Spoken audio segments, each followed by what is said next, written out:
What is up, beautiful people of TikTok and YouTube? So I'm going to do story time part 4, and this is crazy things that my covert narcissistic ex-mother-in-law has done or does or did. And some people would be wondering, like, why would you do this? Because I know my son is around her often. I've caught her doing several manipulative things, not just to me, but concerning my son. And I am kind of afraid that if I don't start speaking out, that her manipulation and the things that she does, like Dr. Hoppin with his medicine, will go unnoticed. And so, yeah. And I'll post a comment above this video from someone else who has actually seen her firsthand do some crazy shit. And so at this point in time, it's really about my son. Okay. So, and it is so much, as I started thinking about it, I actually had to start writing like lists. And I was like, oh my God, why didn't I see this before? I'm going to tell you what really clued me into this. I did a Bible study at church about spiritual warfare and about people and the things that they do came to mind, and just researching some of the stuff that, when I left my ex, I was denied all my belongings, had to start all over from scratch. I did go through a period of drinking. I did have to start my life all over, but the extreme hatefulness and attacks just didn't stop. And I actually had someone tell me, like, I think you're cursed. And I was like, really? Because of the stuff that had been happening. And so that got me to look into further what a spiritual attack was, why somebody would purposely like hate on you so bad out of jealousy, and the different tactics that they use, from gossip and lies and stuff, because I'm just not that type of person. So, and I know there's a lot of manipulative people out there, and everybody's experienced it in some way or another, but this was extreme. So let's get into some of the things. Text messages, chaos created. So I had divorced my ex in 2020. We got back together 2 different times.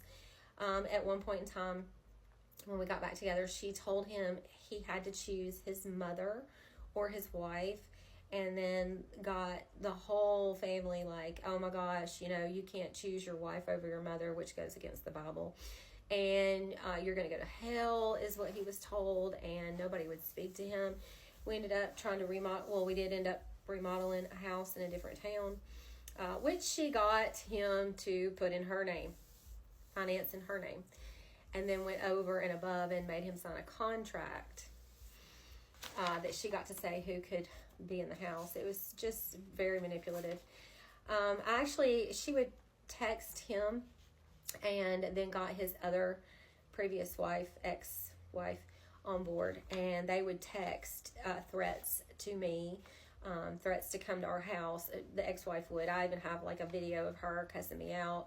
It was crazy, and she would just consistently, the ex-mother-in-law would consistently work people up to just like word attack, and lie and just hatefulness. And I got the ex-wife on video calling me a bitch and flipping me off, and I'm like super angry, super hateful stuff. And she would text my ex saying all this crap, like I was trying to keep her away from his kids, the ex-mother-in-law. I had to text her back one time and threatened to sue her for contributing to alienation of affection, because she just would not stop. One time I had left my ex. We had an altercation. He had actually been abusive, and he took my son in the middle of the night and went to his mother's house. I had to go to a domestic violence shelter. I went before a judge in Lee County, Tupelo, and that judge issued me an emergency pickup order. When I went to go pick the baby up, the sheriff's department escorted me, asked me to stay at the end of the driveway, which I did, and they went in to get the baby because they had a judge's order that the baby was to be given back to me. It wasn't my ex, but it was his mother, who fought with the sheriff's department for over an hour of not wanting to give my son back.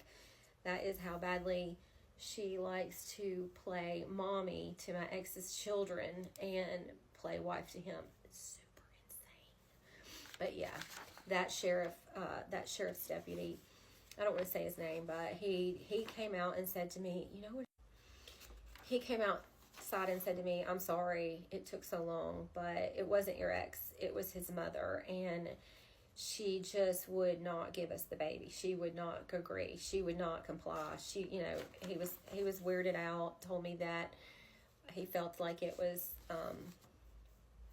more than strange." I'll just leave it there. So, at one point in time, we had thought about moving to another small town when my ex was working with his family. And I had 8 kids in our home at that time, 8.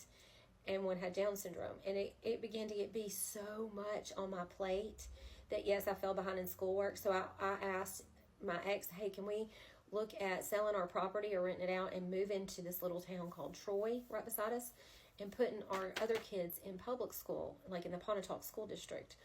And as soon as she found that out, she began like this whole thing, like an attack, trying to convince him to get us to move right next door. There was like 80-acre plot that was supposed to be his later in life or something next door to her. And she was like, "Y'all should just move next door to me and I can help and I'll come over every day." And I was like, "Oh my God, no." Like seriously, for the area we live in, we need to move for the children to be able to go to public school. And I tried to advocate for a different school situation because I knew I was falling behind, but it never worked. That was just not, it was never considered because she wanted us to move next door to her, which I was like, no way. God, no.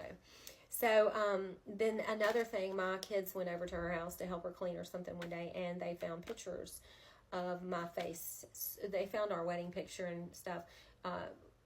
The pictures that she had of us, my face was scribbled out. And then she tried to blame it on one of the other kids. And my kids were like, and I didn't even believe them at this time. This is how crazy covert narcissistic people are. They will like completely sell you on how good of a person they are.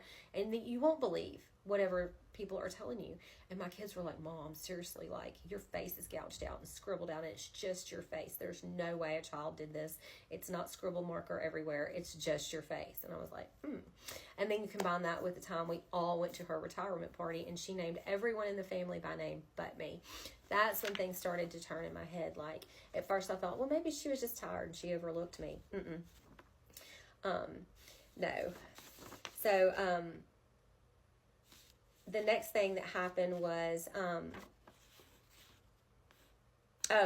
so in 2020, I decided to have breast augmentation, and we had gotten these huge stimulus checks, and we bought the children a pool, out the back door. We were going to go on a vacation, to see my ex's husband's best friend before he died, and she wanted to tag along and make it about going to MGM and stuff like that. So we were like, okay, well, I had booked us an Airbnb in Tampa, and we were supposed to go see my husband's best friend and take the kids on like a vacation.